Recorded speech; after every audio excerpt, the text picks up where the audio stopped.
সে দ্রুত গতিতে দৌড়ালো।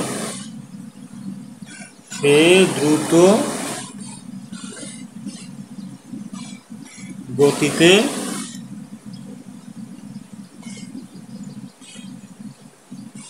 দৌড়ালো। কি দ্রুত গতিতে দৌড়ালো। তাহলে সে দ্রুত গতিতে দৌড়ালো, এটার ইংরেজিটা কি হবে? এটা কি 40তম BCS। 40তম BCS। আচ্ছা, তাহলে আমরা কি জানি? প্রথমে কি হবে আমাদের? Subject,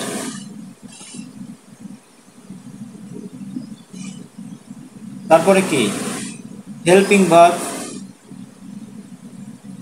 helping verb. আচ্ছা, তারপরে কি main verb.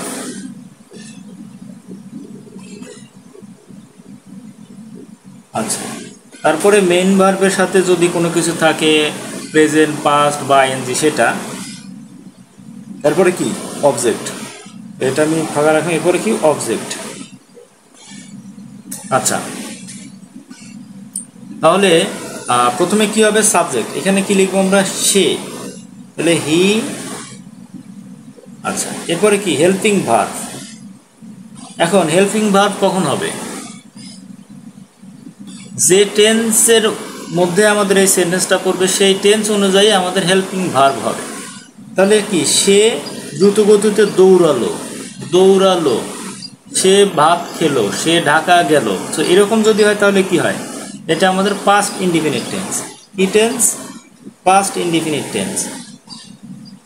Past indefinite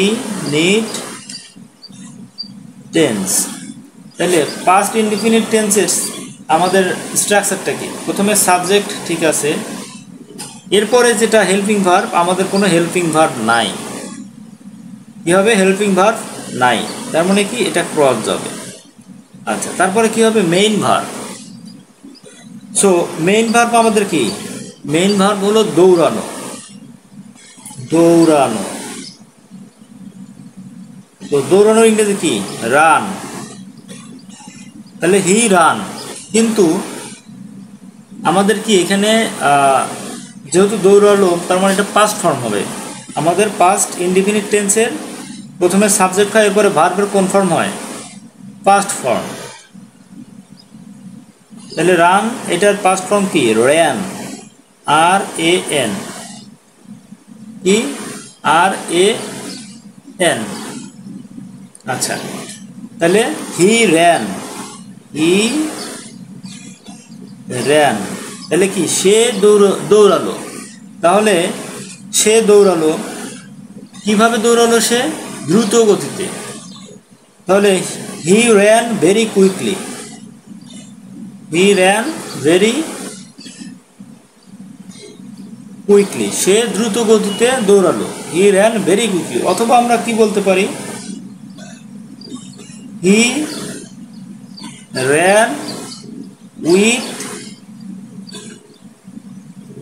great speed, with great speed. এটা অর্থ হলো দ্রুত গতিতে। হি দ্রুত গতিতে। তাহলে আমরা কিভাবে বলতে পারি? হি র্যান ভেরি কুইকলি, অথবা কি বলতে পারি? He ran with great speed. So এটা আমরা দুইভাবেই বলতে পারি।